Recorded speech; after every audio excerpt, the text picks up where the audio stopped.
personified names which represent each of the gods, that represent the qualities of each of these, which we could go into, but let's hold it for a moment. Right? And Kronos is the very source of the illumination of this entire region. Therefore, we can then say we would like to now see on the next level, right, Zeus as the activity of mind functions in itself. Another triad that comes down from that. As this came down to this, well, then that's the family of Zeus and his brothers. And that's usually described as the terms you need to understand soul in general. Because these are the three views of Zeus, by the way. Zeus for the upper world and divine souls. He represents divine souls. And those that are elevated. And Poseidon is considered to be those that are mid, right? And Pluto, those that are in the lower.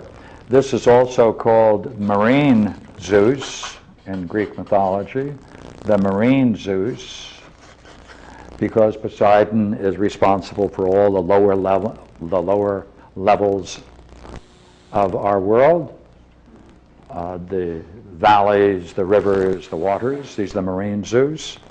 And Pluto, of course, as you know, is the subterranean world, the world dealing with all of the earthquakes, all of the forces beneath the world.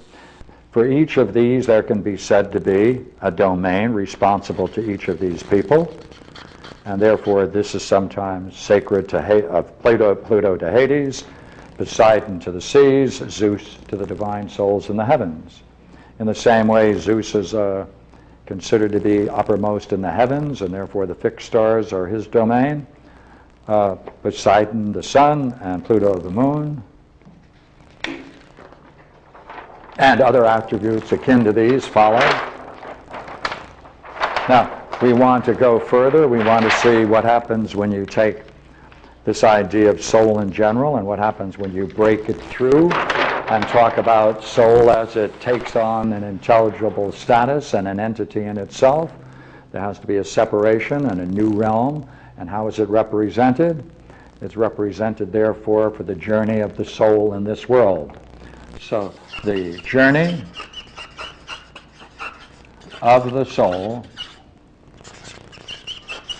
throughout those regions we just described can now be represented in terms of these three figures.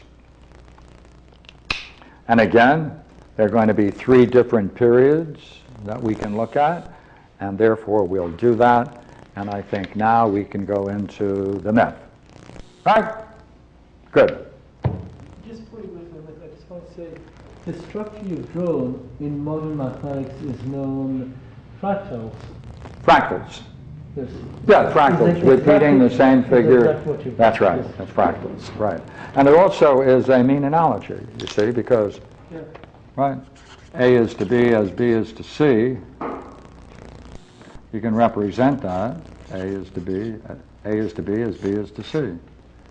And that's the leading metaphysical idea for reading Plotinus, Plato, and Proclus. Yes, thank you, that was a nice thought. Right? Okay. Let's see now. See whether our excursion can help us.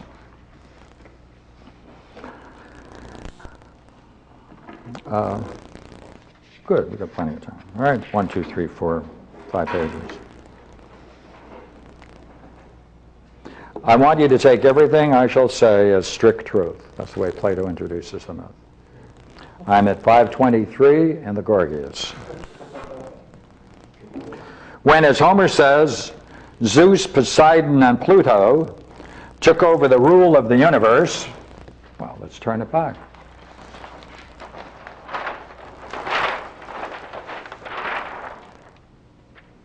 When they took over the rule of the universe from their father, they divided it among themselves 3 periods of time. The first age is called the age of Chronos. The second is called the age of Chronos with the beginning of Zeus. And the third is the reformed Zeus, 3 areas. Now, in the time of Chronos, there was a law concerning mankind.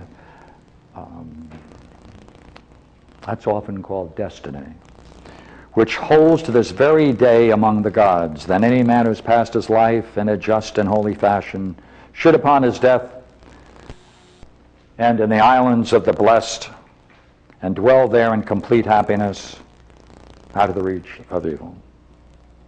While the doer of evil, impious and impious deeds should be sent to the prison house of retribution and judgment, Tartarus. Only two extremes, no third. No third, see, one or the other. Now in the time of Chronos and the earlier portion of Zeus's reign,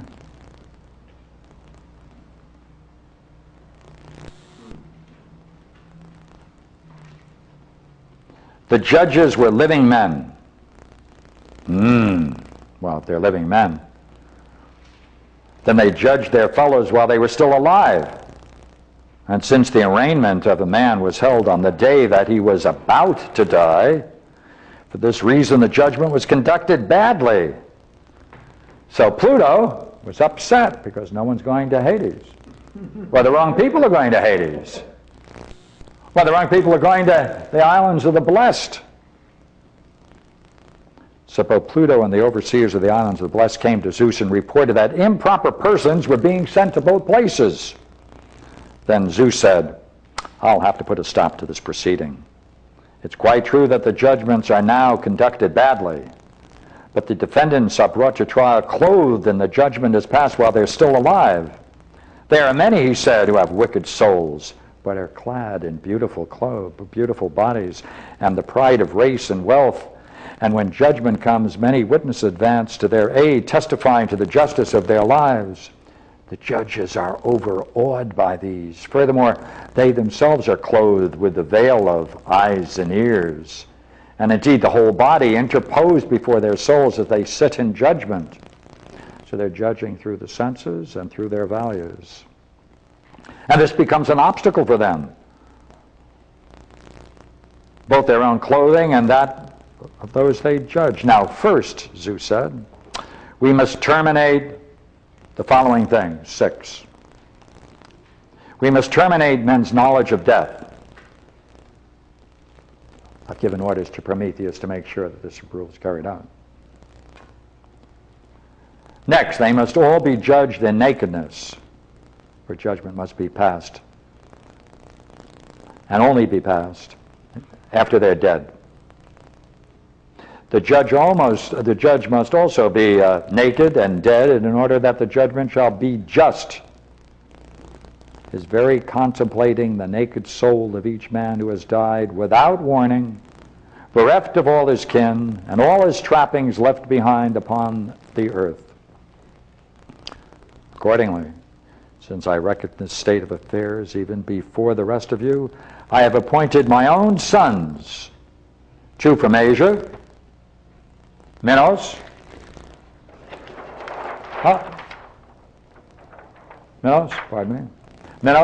Rhadamanthus, and Aias.